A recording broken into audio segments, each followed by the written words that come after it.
Olá, eu sou a professora Mônica e na aula de ciências de hoje nós vamos falar sobre o sistema respiratório. O sistema respiratório tem a função de realizar as trocas gasosas, fornecer o gás oxigênio para todas as células e eliminar o gás carbônico do organismo. Participam desse processo o sistema cardiovascular, com o coração, o sangue e os vasos sanguíneos, e o sistema nervoso, através dos estímulos nervosos e sensoriais. Anatomia do sistema respiratório. O sistema respiratório humano é composto por um par de pulmões e seus alvéolos pulmonares e as vias respiratórias. As vias respiratórias são os órgãos por onde o ar passa. Ela é constituída pela cavidade nasal, a faringe, que é constituída por nasofaringe, orofaringe e hipofaringe, a laringe, a traqueia, brônquios e os bronquíolos. Quando respiramos, o ar penetra em nossas narinas e vai para as cavidades nasais. Nas cavidades nasais há pelos que filtram o ar e células epiteliais que produzem um muco pegajoso e fluido que tem a função de umedecer e aquecer o ar, além de reter as partículas sólidas e bactérias presentes no ar que respiramos, funcionando assim como um filtro. Ainda nas cavidades nasais encontramos as células nervosas, especializadas em perceber os odores. Depois de passar pelas cavidades nasais, o ar que já está aquecido, umedecido e filtrado chega até a faringe, canal comum aos sistemas respiratório e digestório, de onde é conduzido a laringe, um órgão tubular protegido por peças cartilaginosas. Logo na entrada da laringe encontramos uma pequena estrutura conhecida como epiglote, que funciona como uma válvula, fechando-se quando engolimos e impedindo que a substância engolida penetre nas vias respiratórias, causando o engasgamento. Ainda na laringe, podemos encontrar as cordas vocais que vibram quando há a passagem do ar e produzindo som. Então, o ar segue para a traqueia. As defesas das vias respiratórias. As paredes internas das vias respiratórias, elas são revestidas por células ciliadas. Os cílios se movimentam constantemente e carregam um muco com as partículas em direção à faringe, onde ele é deglutido ou às vezes tossido. Dessa forma, as partículas de sujeira elas são removidas, protegendo os pulmões. Agora vamos falar sobre a traqueia. A traqueia é um órgão tubular cilíndrico e cartilaginoso, localizado entre a laringe e os brônquios, que faz parte do sistema respiratório. Mede em torno de 12 a 15 centímetros de comprimento e tem cerca de 1,5 cm de diâmetro.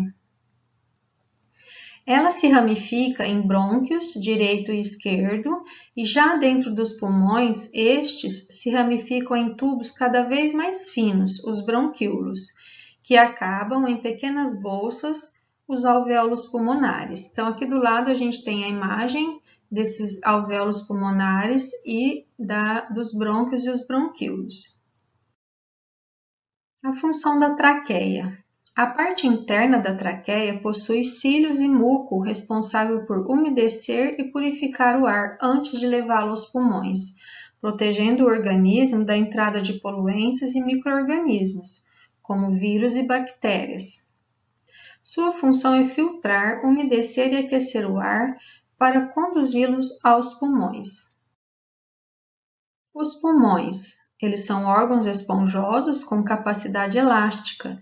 O pulmão direito é ligeiramente maior que o esquerdo, porque da parte esquerda fica alojado o coração, nesse espaço conhecido como mediastino. Ocupando quase toda a caixa torácica, os pulmões têm aproximadamente 25 centímetros de altura e pesam em torno de 700 gramas. Possui uma membrana chamada pleura, que os reveste tanto interna quanto externamente e tem a função de proteger e participam também da ventilação pulmonar. Possuem em seu interior mais ou menos uns 600 milhões de alvéolos pulmonares, onde ocorrem as trocas gasosas. Os alvéolos pulmonares são estruturas com formato de cacho de uva, formados por apenas uma camada de células achatadas, recobertas por capilares sanguíneos.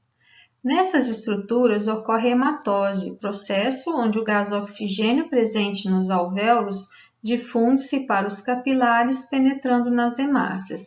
Aqui ao lado a gente pode ver a imagem dos alvéolos com formato de cacho de uva, revestidos aqui pelos capilares sanguíneos. Nessa outra imagem ao lado, a gente vê esse formato cilíndrico representando o alvéolo e as trocas gasosas ocorrendo aqui entre o capilar sanguíneo e o alvéolo pulmonar.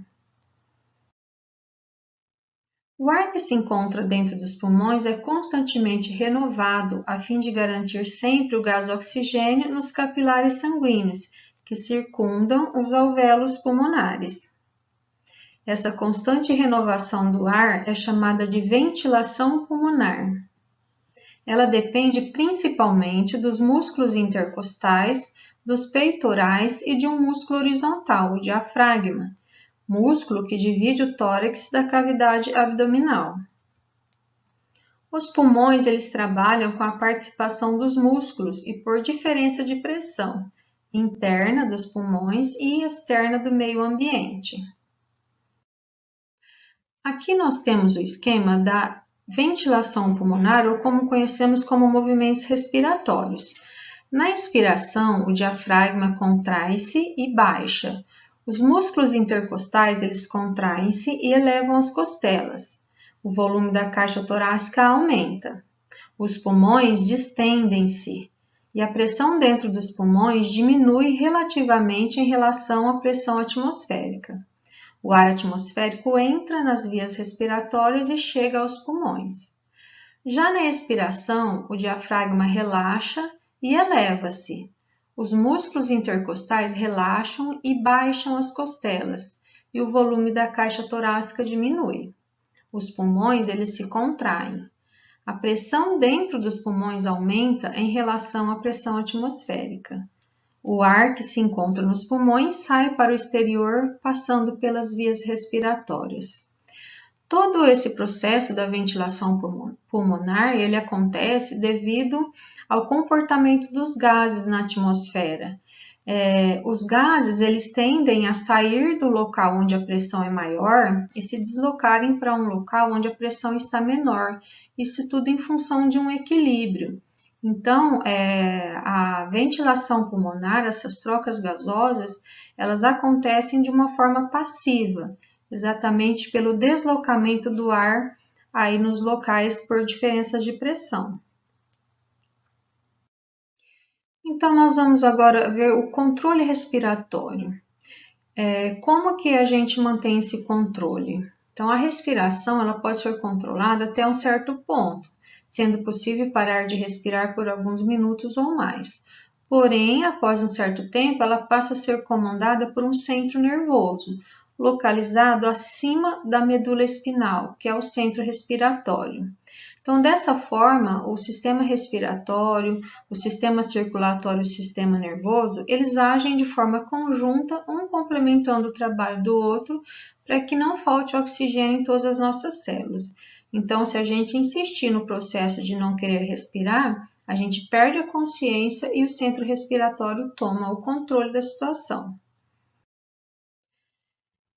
Algumas células sensoriais, elas estão localizadas em nossas artérias e elas percebem um excesso de gás carbônico que não foi eliminado no sangue e enviam um estímulo ao centro respiratório. Ele responde com impulsos nervosos que causam a contração dos músculos intercostais e do diafragma, aumentando o ritmo respiratório e a ventilação pulmonar. Isso também ocorre quando praticamos uma atividade física intensa e o consumo excessivo de energia acaba produzindo mais gás carbônico ainda. Agora nós vamos falar sobre o caminho do ar até que ele chegue aos pulmões e ocorram as trocas gasosas. Através da inspiração, o ar entra pelas cavidades nasais, onde ele é filtrado e aquecido. Passa pela faringe, órgão em comum com o aparelho digestório, onde o ar é filtrado e aquecido. Segue então em direção à laringe e à traqueia, que se ramifica em brônquios e bronquíolos até chegar nos alvéolos pulmonares, localizados dentro dos pulmões. Nos alvéolos ocorrem as trocas gasosas entre o ar do pulmão e o sangue que está passando pelos capilares. Esse processo é chamado de hematose. A hematose é um processo químico que ocorre por difusão. O componente que estiver em maior concentração passa de forma passiva para o local onde a concentração desse componente está em menor quantidade. Aqui nós temos a estrutura do alvéolo capilar e como ele é por dentro, aqui a camada de célula, uma fina camada de células que circunda cada capilar. Agora nós vamos falar sobre o processo da hematose.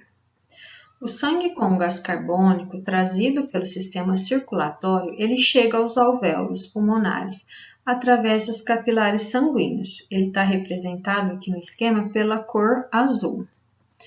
Os alvéolos estão com uma concentração baixa de gás carbônico e elevada de gás oxigênio, devido à inspiração do ar. Então, ocorre a difusão dos gases. O gás carbônico ele sai dos capilares sanguíneos e vai para o interior dos alvéolos, onde a sua concentração é menor.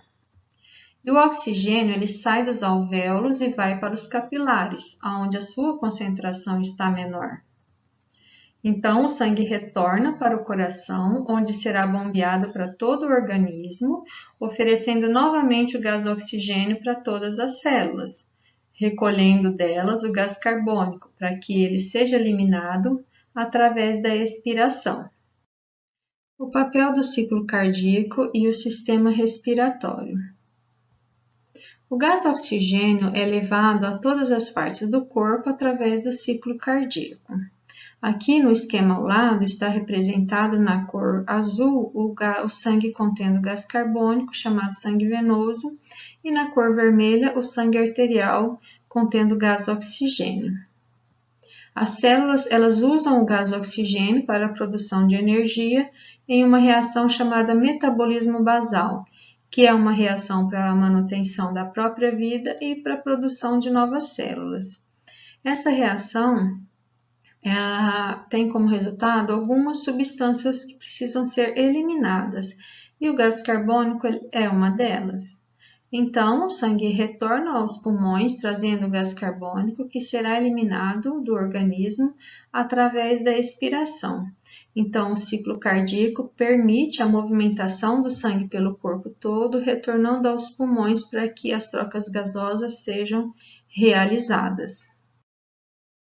Agora nós vamos falar sobre algumas sugestões para manter o sistema respiratório saudável. E a primeira delas é inspirar pelo nariz, porque no nariz nós temos sistemas de defesa, que são os pelos e o muco, onde o ar vai ser filtrado, aquecido e umidificado, para que ele chegue nos pulmões nas condições ideais. Evitar os locais poluídos, não fumar e evitar locais com fumo. Aliás, toda a fumaça, a poluição, ela contém substâncias nocíveis à saúde. Praticar um exercício físico, pois como a ventilação pulmonar ela depende da musculatura, uma atividade física vai fortalecer essa musculatura e obter uma respiração muito melhor. Arejar os espaços fechados, para que ocorra a circulação do ar, tanto em níveis de oxigênio, como também eliminar elementos poluentes daquele ambiente. E evitar o contato direto com pessoas que tenham doenças respiratórias transmissíveis. Às vezes você está num local público e não tem como saber.